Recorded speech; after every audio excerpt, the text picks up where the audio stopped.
അസ്സാം വലൈക്കും വറഹമത്തുള്ള. കോൺവ്യൂസിലേക്ക് വീണ്ടും സ്വാഗതം. ഗസ്റ്റ് റൂമിൽ നിന്ന് നമ്മോടൊപ്പം ചേരുന്നത് ബഹുമാനപ്പെട്ട KM ഷാജി സാറാണ്.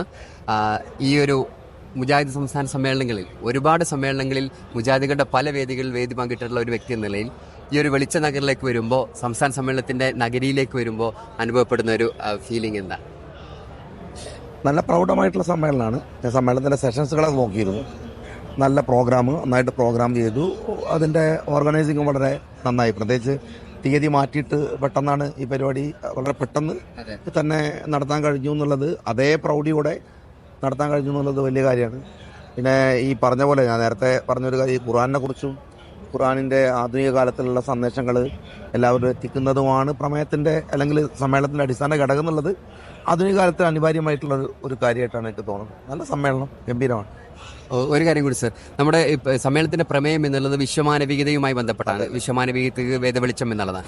ഇന്നത്തെ ഒരു സാഹചര്യത്തിൽ വെറുപ്പിന്റെ സന്ദേശം എല്ലാവരിലേക്കും അടിച്ചമർത്തപ്പെട്ടുകൊണ്ടിരിക്കുന്ന, അല്ലെങ്കിൽ അത് പ്രചരിച്ചുകൊണ്ടിരിക്കുന്ന സമയത്ത് ഈ ഒരു മാനവികതയുടെ സന്ദേശം വളരെയധികം പ്രാധാന്യമുണ്ട്. അതുമായി ബന്ധപ്പെട്ട് ഈ മാനവികത എങ്ങനെ നമ്മൾ ഇതിന്റെ ഒരു പ്രാധാന്യത്തെക്കുറിച്ച് സാറിന്റെ ഒരു അഭിപ്രായം? അല്ല, ഈ ലോകത്തിലെ മനുഷ്യർ എന്നുള്ളത് മാത്രമല്ല, അള്ളാഹുവിൻ്റെ എല്ലാ വാസ വസ്തുക്കൾക്കും ലോകത്തിൽ ശാന്തിയും സമാധാനം ഉണ്ടാവണമെന്ന് കേൾക്കുന്ന ഒരു മതം, എന്നാൽ അത്രയേറെ തന്നെ തെറ്റിദ്ധരിക്കപ്പെടുന്ന ഒരു കാലമാണ്. അപ്പോൾ ഈ വേദത്തിൻ്റെ വെളിച്ചം, അത് വെളിച്ചം തന്നെയാണ്, അത് അന്ധതയല്ലെന്ന് ലോകത്തോട് പറയാനുള്ള ബാധ്യത വിശ്വാസികളുടെ ബാധ്യത തന്നെയാണ്. ആ ബാധ്യതയാണ് ആധുനിക കാലത്തിലെ സംഘർഷങ്ങളുടെയും ആധുനിക കാലത്തിലെ വെറുപ്പിൻ്റെയും ഒക്കെ കറുപ്പിനെ മായ്ച്ചു കളയാൻ കഴിയുന്ന ഒന്ന് തീർച്ചയായിട്ടും ഇത് തന്നെ ആയിരിക്കും. ഒരു രാഷ്ട്രീയ പ്രവർത്തകൻ എന്ന നിലയിൽ ഒരു കാര്യം കൂടി, നമ്മുടെ ഒരു ഇന്ത്യൻ ജനാധിപത്യം അസ്തമിക്കാൻ പോകുന്നു എന്നുള്ള തലത്തിലുള്ള പല പ്രചരണങ്ങളുമായി നടന്നുകൊണ്ടിരിക്കുന്നത്.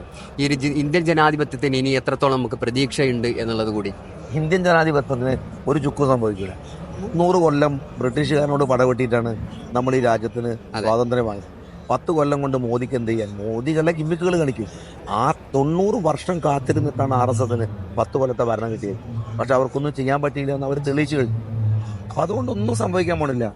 കാത്തിരിക്കണം എന്ന് മാത്രമേ ഉള്ളൂ. അതിനുള്ള അള്ളാഹു തന്നിട്ടുള്ള, അള്ളാഹുവിൻ്റെ അർപ്പിച്ചിട്ടുള്ള വിശ്വാസവും ഒപ്പം തന്നെ ക്ഷമയും മാത്രം മതി വിശ്വാസികൾക്കും ഇന്ത്യക്കാർക്കും. ഈ ജനാധിപത്യം ലോകോത്തരമായ ജനാധിപത്യമാണ്. എല്ലാ മതവിശ്വാസികൾക്കും പ്രവർത്തിക്കാൻ കഴിയുന്ന, ഉൾക്കൊള്ളാൻ കഴിയുന്ന ഒരു ജനാധിപത്യ രീതിയാണ്. അതിനെ തകർക്കാൻ പറ്റിയ ഒരു ബദൽ സംവിധാനം ലോകത്ത് നിന്നില്ല എന്നുള്ള ഉറപ്പാണ്. അതുകൊണ്ട് അതിനൊന്നും ആർക്കും ഭയമൊന്നുമില്ല. ഏതായാലും സർ, ഈ ഒരു വിലപ്പെട്ട സമയം നമ്മളുമായി പങ്കുവച്ചതിൽ വളരെയധികം സന്തോഷമുണ്ട്. റീകാസ്റ്റ് മീഡിയയുടെ എല്ലാവിധ കൃതജ്ഞതയും നന്ദി അറിയിക്കാം. Thank you sir.